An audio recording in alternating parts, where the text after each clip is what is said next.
थे, इन जुमलों की हकीकत देश के सामने आ गई है। सरकार गंभीर होती सही में महिलाओं की सुरक्षा को लेकर तो इतनी घटनाएं जो हैं वो लगातार नहीं घटित होती। नमस्कार, आदाब। आप देख रहे हैं एमजे खबरों में आपके साथ जुनैद अंसारी। और आज जब बात करते हैं महिला सुरक्षा की तो वो नारे याद आते हैं जो 2014 में दिए गए थे कि बेटी बचाओ बेटी पढ़ाओ। बहुत हुआ महिलाओं पर अत्याचार, अब की बार मोदी सरकार और जो दिल्ली के जो मुख्यमंत्री इनको भी कहा गया। तो ये भी जो दामनी जो हुआ था उसमें भी ये रैलियाँ करते थे, प्रदर्शन करते थे और ये कहते थे कि सरकार बदलेगी तो महिलाएँ सुरक्षित होंगी। तो लेकिन दिल्ली में महिलाएँ कितनी सुरक्षित है?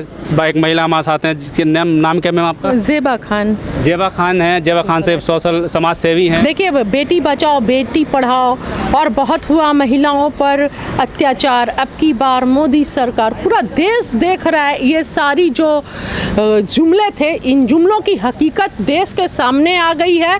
और बेटियां कितनी सुरक्षित है, कितनी पढ़ लिख रही हैं, उनकी सुरक्षा कितनी सुनिश्चित है, सारा देश देख रहा है।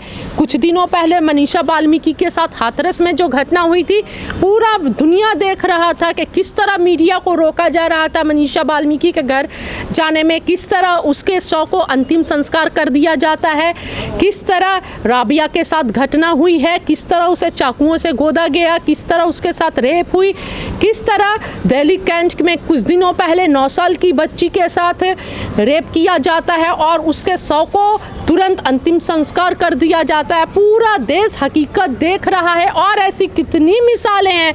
आशिया के साथ क्या होता है, राबिया के साथ क्या होता है, मनीषा वाल्मीकि के साथ क्या होता है, मतलब इस तरह लंबी नाम घटनाएं जो हैं ये थमने का नाम क्यों नहीं लेगी, जबकि महिला सुरक्षा की जो सरकार है उसके बावजूद भी। देखिए, ये घटनाएं ये बताती हैं कि सरकार कितना गंभीर है महिलाओं की सुरक्षा को लेकर। ये जो लगातार घटनाएं घटित हो रही हैं, बताने की ज़रूरत नहीं है कि अगर सरकार गंभीर होती सही में महिलाओं की सुरक्षा को लेकर तो इतनी घटनाएं जो हैं वो लगातार नहीं घटित होती। कहीं ना कहीं इसमें सरकार जो है बहुत ढीला ढाला रवैया है, कोई मतलब नहीं है। और अफसोस की बात है कि सरकार के लोग, सरकार के मंत्री भी ऐसी घटनाओं में शामिल हैं। कुलदीप सेंगर जैसे लोग शामिल हैं इन घटनाओं में और उन जैसे लोग को तो क्लीन चिट मिल गया। अब क्लीन चिट मिल गया तो जाहिर सी बात है, जब वैसे आरोपियों को, वैसे गुनहगारों को क्लीन चिट मिल जाएगा और सत्ता उनके साथ खड़ी रहेगी तो इस तरह के आरोप तो बढ़ेंगे ना। क्या लगता है इसकी वजह में ये भी हो सकता है कि एक तो रेप होता है, उसके बाद जो बेटियों को न्याय मिलता है उसमें भी देरी होती है, तो ये भी एक वजह है क्या? हाँ, सबसे बड़ी जो घटना जो घटित हो रही है ये न्याय प्रणाली ही हमारी है। जो न्याय प्रणाली गंभीर नहीं है और न्याय नहीं मिलता है और खींच खींच के धीरे धीरे आराम से चलते रहता है। और जो आरोपी हैं, आरोपियों को पूरा समय मिल जाता है कि किस तरह गलत जो है, गलत तरीके से अपने बचाव के लिए सबूत इकट्ठा कर सके। तो इसके लिए चाहिए कठोर से कठोर जो है न्याय प्रणाली बने, कठोर से कठोर दंड मिले। जो आरोपी है फास्ट ट्रैक कोर्ट में जाए मामला और विदिन 1 वीक जो आरोपी हैं उनको फांसी की सज़ा मिले। इस तरह बच्चियों को इंसाफ मिलेगा और ये रेप की घटना जो हो रही है तभी रुकेगी, नहीं तो कोई सवाल नहीं होता है रुकेगा। जिस तरह सत्ता में बैठे लोग और जो न्याय प्रक्रिया है जितनी ढीली ढाली है। यूपी में तो एंटी रोमियो स्क्वाड भी बनाया गया। योगी जी आए थे, उन्होंने बहुत कुछ किया महिलाओं के लिए, सम्मानित भी किया, एंटी रोमियो स्क्वाड भी बनाया। क्या लगता है यूपी में तो सुरक्षित है महिलाएं? बाप रे, मनीषा वाल्मीकि तो यूपी की ही थी और लगातार इतने सारे, किसका नाम याद रखा जाए, यूपी की घटनाएं लगातार हो रही हैं। वो सब ढोंग है और कुछ नहीं है। देश को बरगलाने की कोशिश है, देश को गलत फहमियों में झोंकने की कोशिश है और कुछ नहीं है।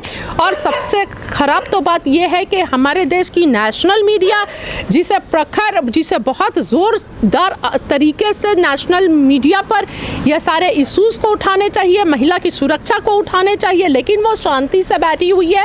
नेशनल मीडिया तमाशा देख रही है और दूसरे देश का मुद्दे को दिखाती है, अपने देश की जनता को बरगला रही है लगातार और बहका रही है, गलत झूठ परोस रही है, देश की मुद्दे को नहीं दिखा रही है। तो तो इस तरह जब तक देश की जो मीडिया है, लोकतंत्र का चौथा स्तंभ है, उसका इस तरह का रवैया रहेगा तो देश की बच्चियों को कैसे इंसाफ आप कह मिलेगा? रहे हैं कि यूपी में ऐसा नहीं, अभी सूबे के जो मुख्यमंत्री योगी आदित्यनाथ, लास्ट सवाल है आपसे, सूबे के जो मुख्यमंत्री अभी कल भी कह रहे थे कि सबसे ज़्यादा सुरक्षित महिलाएं जो हैं अब यूपी में ही हैं। क्या बोलूँ, ऐसे लोगों को शर्म भी नहीं आती है, इन ढोंगियों को। ये जो ढोंगी है, ये इन ढोंगियों को शर्म भी नहीं आती है झूठ बोलते हुए। कहाँ सुरक्षित है? मनीषा वाल्मीकि के साथ क्या हुआ पूरा यूपी देखा है, पूरा देश देखा है, दुनिया देखा है कि उसको किस तरह आप लोग इंसाफ दिलाए हैं। हर जगह यूपी में गुंडाराज, जो देश में सबसे ज़्यादा चरम पर है वो यूपी है। यूपी में सबसे ज़्यादा चरम पर गुंडा राज है और ऐसे लोगों को सत्ता में बैठे शर्म नहीं आती है कि सफ़ेद झूठ बोलते हुए और देश की जनता को गुमराह करते हुए। क्या लगता है चुनाव आ रहा है तो इस बार कुछ बदलाव देखते हैं क्या यूपी में?